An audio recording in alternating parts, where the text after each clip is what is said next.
요한계시록 5장 강해 설교. 제목 오직 어린 양만이 구원의 책을 여십니다. 1. 개요. 요한계시록 5장은 요한계시록 전체 전개에서 매우 중요한 장입니다.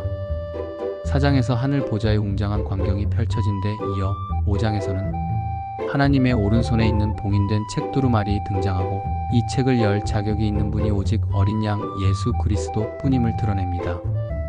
이 책은 무엇인가?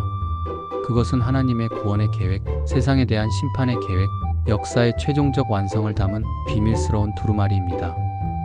요한은 이 책을 열 자격이 아무에게도 없는 것을 보고 크게 울었지만 유다 지파의 사자, 곧 죽임을 당한 어린 양이 등장하여 이 책을 취하고 역사를 완성하실 것을 선포합니다.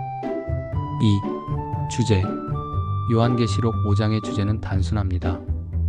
하나님의 구원과 심판의 계획은 오직 죽임을 당하신 어린 양 예수 그리스도를 통해서만 이루어진다.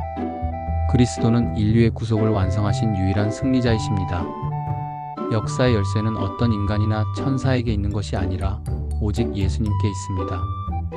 온 우주의 경배와 찬송은 어린 양 예수께 집중되어야 합니다.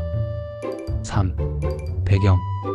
요한계시록의 역사적 배경은 로마 제국의 핍박과 혼란 가운데 있던 초대교회의 고난 상황입니다. 당시 성도들은 정말 하나님의 나라가 임할까? 이 모든 악과 불의는 끝나는가? 하는 깊은 의문과 절망에 빠져 있었습니다. 요한은 하늘 문이 열리는 놀라운 환상을 통해 하나님이 여전히 보좌에 앉아 계시며 예수 그리스도가 역사의 주인이심을 확신시켜줍니다. 5장은 이 위대한 하늘 예배의 중심에서 예수 그리스도만이 인류를 구원하고 역사를 심판하실 자격이 있음을 선포하는 장면입니다. 4. 강해. 1. 하나님의 손에 있는 봉인된 책. 5장 1절. 책은 하나님의 오른손에 있습니다. 오른손은 권위와 능력을 의미합니다. 이 책은 안팎으로 글이 쓰여 있고 7개의 인으로 단단히 봉인되어 있습니다. 인간이나 피조물로는 열 수 없습니다. 오직 하나님의 특별한 계획과 권한을 받은 자만이 열 수 있습니다. 적용. 우리 인생과 세상의 역사는 우연이 아닙니다. 하나님의 손에 의해 정확히 통치되고 있습니다. 이 책을 열 자가 없음에 대한 탄식. 5장 2절에서 4절. 누가 이 책을 열 자격이 있느냐? 는 천사의 외침에 아무도 대답하지 못합니다. 하늘에도 땅에도 땅 아래에도 그 누구도 이 책을 열 수 없습니다. 요한은 큰 소리로 울었습니다. 왜? 만약 이 책이 열리지 않는다면 하나님의 구원의 계획은 좌절되고 세상은 악에 잠식될 것이기 때문입니다. 적용. 인간의 한계, 인간 문명의 무력함을 인정해야 합니다.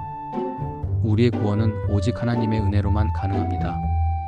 3. 유다 지파의 사자, 그리고 죽임당한 어린 양. 5장 5절에서 7절. 장로가 말합니다. 울지 말라. 유다 지파의 사자, 다윗의 뿌리가 이겼다. 그러나 요한이 바라본 것은 사자가 아니라 죽임을 당한 어린 양입니다. 놀라운 진리. 승리는 무력이나 정치력으로 이루어진 것이 아니라 십자가의 희생으로 이루어진 것입니다. 어린 양은 7 불완전한 권세과 7 눈완전한 성령의 충만으로 나타납니다. 적용. 예수님의 방식은 세상의 방식과 다릅니다. 우리는 승리를 위해 희생과 사랑을 선택해야 합니다. 4. 어린 양이 책을 취하심. 5장 7절. 어린 양은 보좌에 앉으신 하나님의 손에서 책을 받습니다. 이는 그분이 전권을 위임받은 구원자이자 심판주이심을 의미합니다.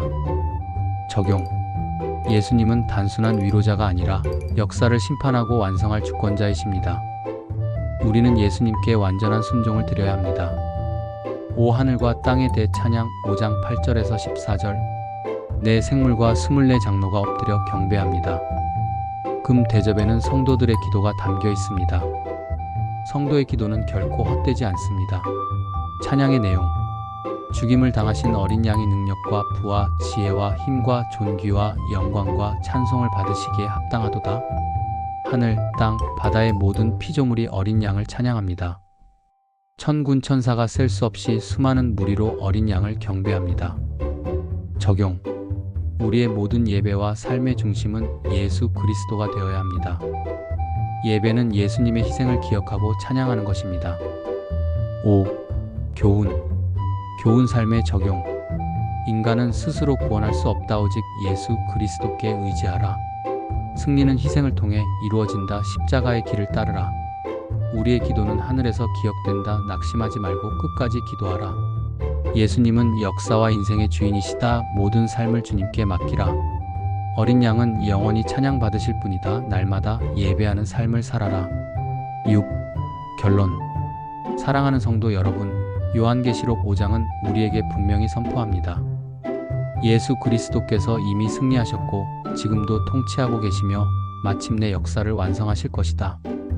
세상이 아무리 혼란스러워 보여도, 악이 아무리 창궐해 보여도, 우리의 운명은 불확실해 보일지라도 책은 하나님의 손에 있고 그 책은 어린 양 예수님께서 열고 계십니다. 그러므로 우리는 오늘도 두려워하지 않고 믿음으로 살고 희생으로 섬기고 감사로 찬양해야 합니다. 죽임을 당하신 어린 양께 찬송과 존귀와 영광과 권능을 세세토록 돌릴지어다. 요한계시록 5장 13절. 사랑하는 여러분, 오늘 이 말씀 앞에서 다시 한번 어린 양 예수님을 깊이 신뢰하며 삶 전체를 주님께 맡기고 살아가는 복된 인생 되시기를 주님의 이름으로 축복합니다. 길과 진리와 생명, 길 진생 올림.